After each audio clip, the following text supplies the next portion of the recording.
शुरू देश के मौजूदा राजनीतिक परिदृश्य में कांग्रेस जिस दौर से गुजर रही है उसमें यह आशंका पैदा हो गई है कि आने वाले दिनों में वह अपने सामने खड़ी चुनौतियों से कैसे निपटेगी।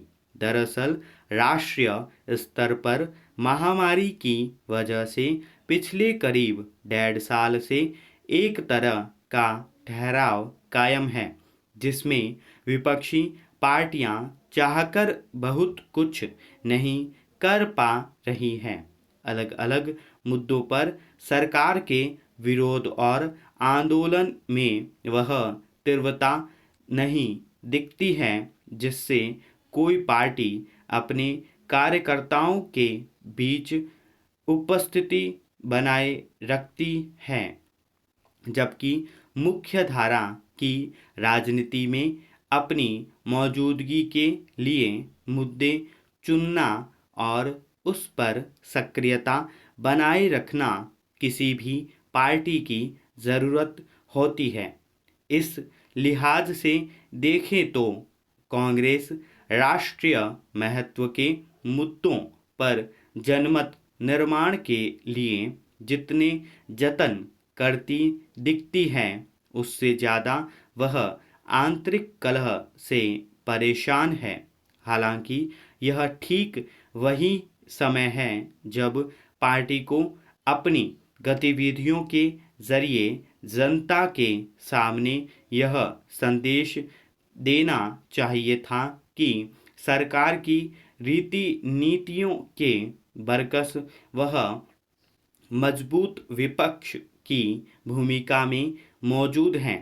लेकिन पिछले कुछ महीने से लगातार ऐसा चल रहा है कि जिससे निपटना कांग्रेस के लिए मुश्किल साबित हो रहा है। गौरतलब है कि पंजाब के मुख्यमंत्री कैप्टन अमरिंदर सिंह और राज्य में पार्टी के नए अध्यक्ष नवजोत सिंह सिद्धू के बीच काफ़ी खींचतान चल रही है। दोनों खेमे केंद्रीय नेतृत्व के हस्तक्षेप के बाद कुछ देर के लिए शांत पड़ते हैं, लेकिन फिर एक दूसरे पर हावी होने की कोशिश में टकराव की हद तक चले जाते हैं।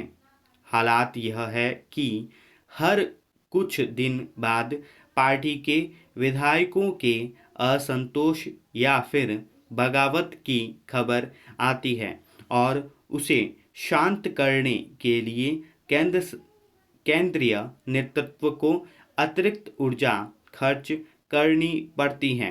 पंजाब में जब नवजोत सिंह सिद्धू को राज्य कांग्रेस का अध्यक्ष पद सौंप दिया गया, उसके बाद अमरिंदर सिंह के रुख में आई नरमी से यह लगा कि अब कलह का दौर शायद खत्म होगा, लेकिन ऐसा हुआ नहीं। यूं पार्टी की ओर से यह घोषणा की गई है कि पंजाब में भावी विधानसभा चुनाव कांग्रेस अमरिंदर सिंह के नेतृत्व में ही लड़ेगी। सिद्धू और उनके खेमे में इस पर सहमति बनी तब शायद कांग्रेस को थोड़ी राहत मिलेगी, लेकिन महत्वाकांक्षाओं का टकराव उभरा तो समूची पार्टी को इसका नुकसान उठाना पड़ सकता है।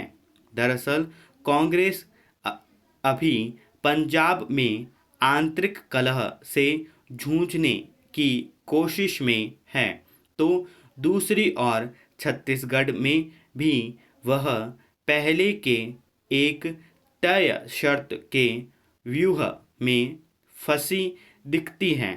छत्तीसगढ़ में सरकार बनने के समय मुख्यमंत्री पद के लिए 2.5 साल का फॉर्मूला तय हुआ था।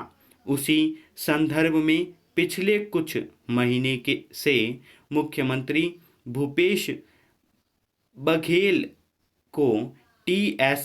सिंहदेव के समर्थकों की ओर से वह शर्त याद दिलाई जा रही है।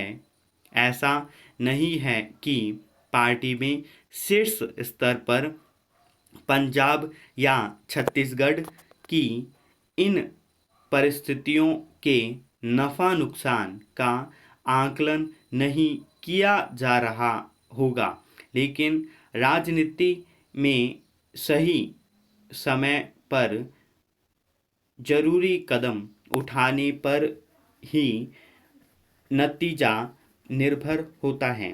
ध्यान रखने की ज़रूरत है कि आपसी मतभेदों और टकराव के चलते ही कांग्रेस मध्य प्रदेश की हाथ आई सत्ता गंवा चुकी है।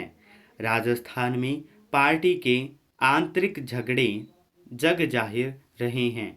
पार्टी के भीतर महत्वाकांक्षाओं के टकराव की वजह से आज दशा यह है कि कांग्रेस राष्ट्रीय फलक पर खुद को एक मजबूत विपक्ष के रूप में पेश नहीं कर पा रही है, जबकि मौजूदा वक्त में एक सशक्त विपक्षी पार्टी या गठबंधन की ज़रूरत शिद्दत से महसूस की जा रही है, जो आम आदमी के अधिकारों को आवाज़ दे सके और लोकतांत्रिक मूल्यों को मजबूत मज कमज़ोर न होने दे।